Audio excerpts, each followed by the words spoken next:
Assalomu alaykum Naurzon Flowers obunachilari. Mana bugun sizlar bilan aglanema krit guli haqida suhbatlashamiz. Buni ko'paytirish yo'lini sizlar bilan birgalikda bajaramiz. Bu aglanema krit gulimni ancha bo'ldi olganimga. Bu golland emas, Xitoy varianti. Akraskalari rosa chiroyli ko'rinib turgan bo'lsa, mana bundan menda ikkita bor edi. Mana o'zini eskirtirgan barglarini tashladi. Stressga tushganda aglanemalar joyidan joy almashganda shunday barglarni tag qismida barglarni tashlaydi. Bular oddiy holat. Keyin tepasidan mana yangi barglar chiqaraveradi. Kesib olib tashladim hozir. Buni endi sizlar bilan birgalikda yoshartiramiz. Mana shunday qattiq bo'lgan poyali joyidan kesib olamiz. Mana bu yumshoqroq joylarini kesmaymiz. Chirib ketishi mumkin. Shuning uchun endi faqatgina chiroyli golland gullarni emas, Xitoy gullarimni ham ko'paytirishni sizlar bilan birga ko'rib chiqay dedim. Mana spirtli matomizni kesadigan jismimizni nima qilib olamiz? Spirt bilan nima desam bo'ladi? Chirish olib kelmasligi uchun buni kesganimizdan keyin o'zidan o'zi pochka uyg'otadi. Bismillahirrohmanirrohim. Qo'rqmasdan kessak bo'ladi. Shunday eski barglarni olib tashlaymiz hozir tozalab. Salgina pastroqdan kesamiz. Pishgan joy bo'lsa juda yaxshi-da. Qataygan joyi. Pochkalar suvga solsak shular tomir bo'lib chiqib ketishi mumkin, balkim pochka chiqarar.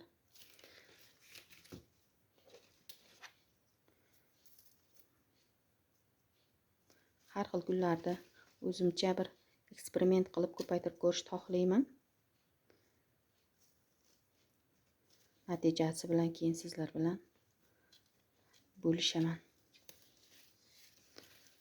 Hozir qilish kerak deymayman, lekin men bo'sh qoldim deguncha mana shu gullarni bir ko'paytirib qo'yishni xohlayman-da. Sizlarga qishda maslahat bermayman ko'paytirishni. Aglanemalar darrov chirishga moyil. Shuning uchun uyimizni haroratiga qarab kesyapman-da. Buni ko'paytirib ko'ray deyapman. Yana bitta kesib oldik. Aglanemalar issiqni yaxshi ko'radi. Issiq dushni ham juda yaxshi ko'radi. Mana bunisi ko'rinayotgan bo'lsa, pochka ham uyg'otibdi. Juda beyor aglanemalar. Kesib bemalol ko'paytirib olsak bo'ladi.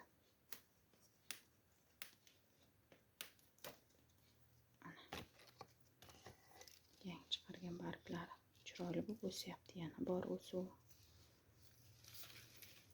Bu yosh novdasini qoldirib qo'yamiz, chunki holi pishmagan. O'zini gruntida turibdi.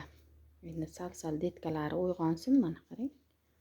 O'zi beyorligidan detkasi ham ko'rinib qopti. Bunisida ham bor mana detka.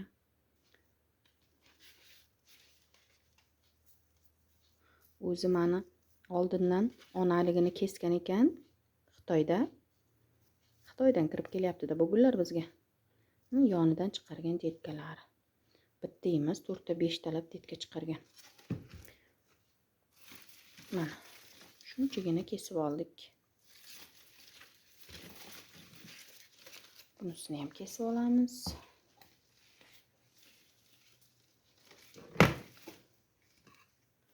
Suvga solib ko'paytirishni ma'qul ko'rdim men.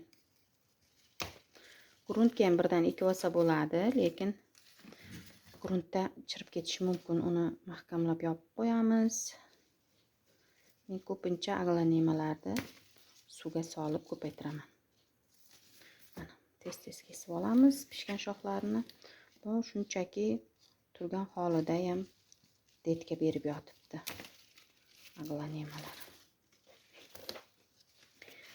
Bularga mo'x o'rab ko'paytirib olsak ham bo'ladi. Kesmagan holatda holi yana bir aglonemalarni mo'xga o'rab ko'paytirishni ham ko'rib chiqamiz sizlar bilan birgalikda, o'rgatib o'taman.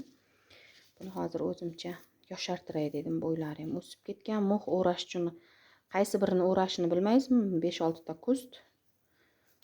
Shuning uchun birato'la kesib olay dedim.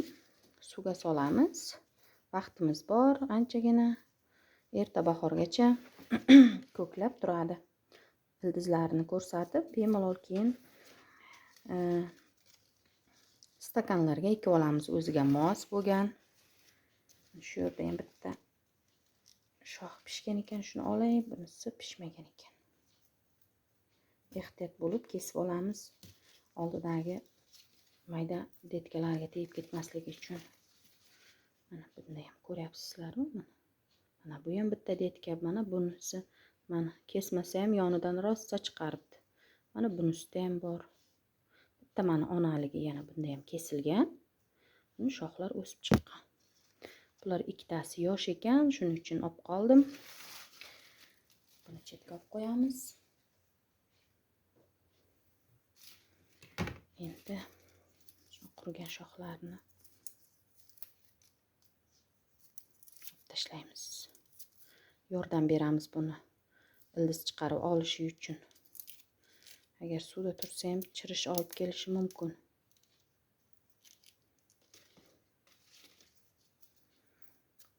Men oldin ko'paytirib ko'ray.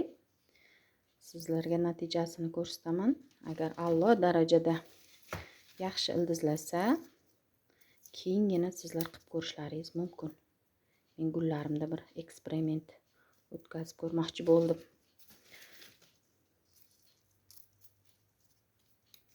Yo'qotish bo'lsa ham ildiz qismlari turibdi, detka berib yangi o'sib chiqadi bahorga. Unisidan qo'rqmasak ham bo'ladi. Hammasini olamiz. Mana shu yerda ko'proq namlik turib qolib, chirish berishi mumkin-da. Shuning uchun olib tashlayman hamisha. Bundan oldinroq ham aglonema red gulini ko'paytirishga qo'ygandim. Mariya bilan kesib yoshartirmoqchi bo'lgandim. Salgina ildizlari ko'rinib qopti. Hozir sizlarga uni ham ko'rsataman. Lekin suvga solganman.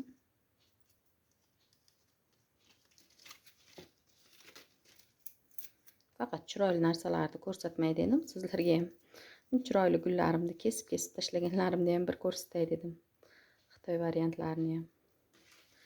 Qo'rqmasdan kesdik, yurak hovuchlab. Allohga tavakkal qilib, nasib etsa ko'plab chiqadi. Chunki mana shunday pishgan shoxlardan oldik. Ko'rinayotgan bo'lsa, sal teparoqdan kessalaringiz chirib ketadi, chunki pishmagan uncha. Qattiq joydan kesib oldim.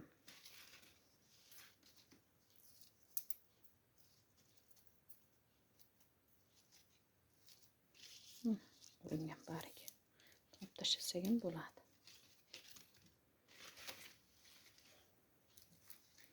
Shunchaki bularni suvga solamiz.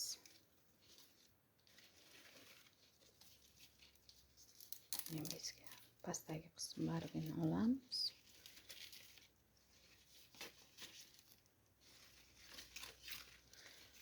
Faqat qo'ygan suvimiz iliq bo'lsin. Xona haroratida turgan suvdan, keyin esa ko'paytirishga qo'yganda ham turgan joyi ham iliq bo'lsin. Suv agar yaxlab qolsa, chirishga olib keladi. Bu aglonemalardan shiraga o'xshagan suyuqlik chiqadi. Shularni ketkazib olish uchun oldin bir suvga solib, 10-20 minutdan keyin shu shiralarni shu o'zini turgan suvga yuvib tashlab, o'g'il solib ko'paytirishga qo'yib yuboramiz. Chunki baribir ham shu shirali suvni chiqaradi buni aglonemalarda. Fikslarda bilsalaringiz, oq sutga o'xshagan suyuqlik chiqaradi. Bunda xuddi asalga o'xshagan suyuqlik chiqaradi. Endi buni 20 minutcha kutamiz. Mana sizlarga oldinroq kesib qo'yganimni ko'rsatay natijasini. boya ko'rib xursand bo'ldim. Mana pochka uyg'onibdi. Bunisida ham bittalab ko'rsatay sizlarga. Buni ham qarang, pishgan shoxi.